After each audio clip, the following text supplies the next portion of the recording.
The United States, it's a nation that was really forged in fire, Revolution, deep division, and just massive growth. But how did it all actually happen? Well, in just the next few minutes, we're going to race through the major turning points that shaped the American journey, starting from its very first inhabitants all the way to its place in the world today. You ready? Let's dive in. So here's our roadmap for this whirlwind tour. We're breaking it down into 5 key chapters. We'll kick things off with the origins, the foundational cultures. Then, we'll jump into the revolution that sparked a new nation. After that, we have to talk about the Civil War, the conflict that almost broke the country. Then, we'll watch its incredible rise to a world power, and we'll wrap up by looking at its legacy and what it all means for today. Okay, so to really get the American story, you have to rewind. I mean, way, way before 1776. For thousands of years, this continent was this incredible tapestry of civilizations. We're talking hundreds of distinct Native American nations, each with its own incredibly rich culture, its own language, its own complex society. In a very real sense, this was the old world that a so-called new world was about to meet. And then, everything changed. When European ships arrived in the late 1400s, it was a genuine point of no return. That first encounter set off a massive, and let's be honest, often violent transformation of the entire continent. And by the early 1600s, what started as just exploration, while it turned into full-blown colonization. You had permanent English settlements like Jamestown and Plymouth popping up, establishing a foothold that would quite literally change the world. So let's fast forward about a century and a half. These little scattered colonies, they start to grow up. They're developing their own economies, their own unique ways of life, and this is the really crucial part, a super fierce tradition of governing themselves locally. Now, technically, they were still British subjects, right? But they were becoming something new. They were becoming Americans. And that brand new identity, it was on a direct collision course with the King of England. So what was the final straw? What really set things off? Well, it all started with that growing sense of being American. But the real flashpoint, the spark that lit the fuse, was about money and power. Britain started slapping on heavy taxes, but refused to give the colonies any say in Parliament. You've heard the famous line, right? No taxation without representation. Protests got bigger, tensions boiled over, and by 1775, it was an actual armed conflict.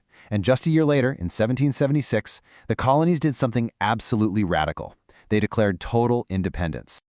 It's one thing to win a war, but it's a whole other challenge to actually build a country from scratch. And their first try at a government, well, it wasn't going so well.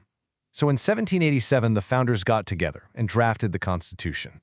And look, this wasn't just some document. It was a revolutionary blueprint for a totally new kind of government. It was this delicate balancing act between a strong central government and the power of the individual states, all designed to create a framework that could last for generations. But think about it. A powerful new federal government? That made a lot of people really nervous. I mean, what was to stop this new government from becoming just another king? Just like the one they'd fought so hard to get rid of? The answer to that fear was the Bill of Rights. These first 10 amendments to the Constitution were basically a promise from the government to the people. They guaranteed essential freedoms, things like free speech, freedom of religion, putting hard and fast limits on what the government could and couldn't do. All right, so the government is set up, and now in the 1800s, the United States starts looking west. This next century is all about explosive, unbelievable growth. The nation is just pushing its borders farther and farther all the way to the Pacific Ocean. But all this expansion casts a really long, dark shadow. A deep, fundamental conflict was brewing, one that would eventually rip the country right in two. This relentless push to the West had an aim: manifest destiny. And it had absolutely devastating consequences for Native American nations. But it also lit a political firestorm back east. See, every single time a new territory was added to the country, this one bitter question had to be answered. Will it be a free state or a slave state? It was a question that put the entire balance of power in the country on a knife's edge. And then, in 1861, all that tension finally snapped. The nation shattered. The American Civil War began. It was a brutal conflict that pitted brother against brother, and it is still the deadliest war in all of American history. For 4 long years, the very idea of the United States, well, it just hung in the balance. So, what was this all about?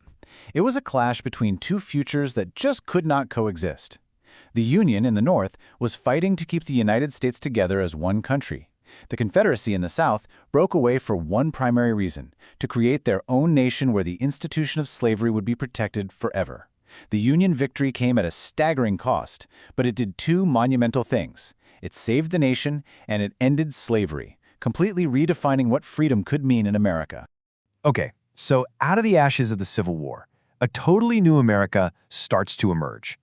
The end of the 1800s and the beginning of the 1900s.